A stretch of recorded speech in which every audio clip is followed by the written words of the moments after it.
What's happening, everybody? This is your homeboy Hood Real for the Hood Real Show, and I'd like to thank y'all for joining me on another lovely podcast, ladies and gentlemen. Today, I was scrolling today, folks, through a few things, and I got a message from one of my reliable sources in regards to something, guys. That really got to me, and this needs to be spoken about. This is ridiculous. What I'm about to tell you guys is going to basically, if you have a conscience, okay, if you have any inclination of empathy or sympathy, anything of that, you'll understand where we're going with this, guys. This is crazy. You guys can recall the unfortunate incident that happened a couple of weeks ago when tornadoes ripped through the Midwest of the United States. Illinois, Tennessee, and other places as well. Total devastation, guys. We talked about that. We also had a moment of silence for the families and victims as well, and gave a thanks to the volunteers, workers, and everyone that is still there helping with the efforts. We still thank you guys, and our prayers are with you as well. But as we continue to move on, guys, we want to tell you about the Amazon incident, guys. This is crazy. Allegedly, from what we read here, Amazon employees, they were basically fired after being buried in rubble, guys. That's what we're going to call this here. After the roof collapse. Now, in Edwardsville, Illinois, after the devastation that the state faced after tornadoes ripped through the Midwest, guys, yet after the storm and the roof collapse of an Amazon facility where workers were trapped and some seriously injured, and some have basically moved on to a different realm, guys. We're going to say that. We don't like to use the other word because it's negative, if you will. We're going to use that, guys. Those same workers, allegedly, according to what we read, were fired from the Amazon facility, guys. Now, you may say to yourself, what? Yeah, that's the same thing that I said, guys. That just doesn't make sense. The reason being, guys, allegedly, from what we read, allegedly this was stated by one of the head officials. Allegedly stated that workers who didn't clock out during the tornado and roof collapse or after that were considered stealing company time and money. What the? Yeah, hold on. I just want you guys to think about that. Just hold on, wait a minute. Let's run a quick, brief scenario, guys. Okay, all right, we're working. A tornado's coming. Oh shit! Hold on, wait a minute. Let me clock out first. The roof's collapsing. Hold on, wait a minute. Everybody line up, clock out, y'all, real fast. What the fuck? Guys, I'm not trying to make fun of the situation, but what the hell? Does that make any sense, folks? Huh? Yeah, considered stealing company time. I guess the time clock was more important than the people who were injured and such in this basic tragic incident, guys. It happened. Allegedly, Amazon's Seattle headquarters allegedly explained the confusion in relation to the alleged workers that were fired, allegedly, to this article. And basically that certain employees at the facility were not doing their duties prior to the incident, allegedly. Example of this might be filing orders or filling orders, if you will, organizing orders and getting stock ready to be shipped before the tornado hit or the wall or / roof collapsed, guys. So they didn't clock out, although they were allegedly stealing company time. They didn't clock out or clock back in after everything was going on. What the fuck, guys? This is crazy. Let's dig into it. Let's go ahead and dig into this. Now, if this is all alleged assumptions or speculations of something that we just briefly came across, it's crazy. If it's not and it's factual and it's true, what the hell is going on? we can see here, if this is true, there is no thought of human life here, guys. There's no compassion for the victims of the facility, roof collapse, or the whole thing, guys. The liability that the company faces due to this thing, guys, is going to be tremendous. That's what it's about. It's going to be tremendous. And so, allegedly, presumably, this is how, if this is factual, of course, this is how you allegedly have an excuse to not take care of these, basically your workers, the people who were injured and such, guys, in this situation. This is sickening. It's crazy. And I just wanted to talk to you guys about this. This is crazy. Can you imagine, guys? Can you actually imagine your whole facility collapses? People are injured. Okay, the higher ups, you know this. And then you say, wait a minute, hold on, those guys in that particular facility, wait a minute, no, they didn't clock out during the situation. So let's fire them all. Even though some of them are seriously injured, like I said before, have moved on to different realms. God bless their souls. And our prayers go out to their families as well. What the hell is going on? It can't be coming. It can't be coming to this.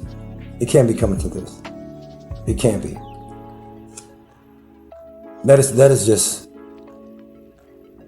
unfathomable craziness. So you mean to tell me that the people didn't clock out? So this alleged facility in Edwardsville, Illinois, fired its employees and victims of this situation at their facility because they don't want to take responsibility. That's what it is. They don't want to take responsibility. In a nutshell, that's what it is, guys. Anyway, what do you think? What do you guys think? I know some of you are infuriated. If you have any compassion, your homeboy is infuriated. That's why I'm talking to you guys, because someone has to speak for these people. This is ridiculous. These are human beings that were working to make your company or your facility better and gain revenue. We're getting still, since they did not allegedly clock out allegedly to what we read, they were fired. So basically you're victimizing more. This is double victimizing and having no compassion of your employees. Is it true, guys? Is it speculation? We don't know. Like I said before, I came across the article, and if it is true, it's crazy, and that's people like that, guys. If this is true, if this alleged article that we read, that we brought to your attention, all of your attention, is true, these people have no regard of human life. Are they humans themselves?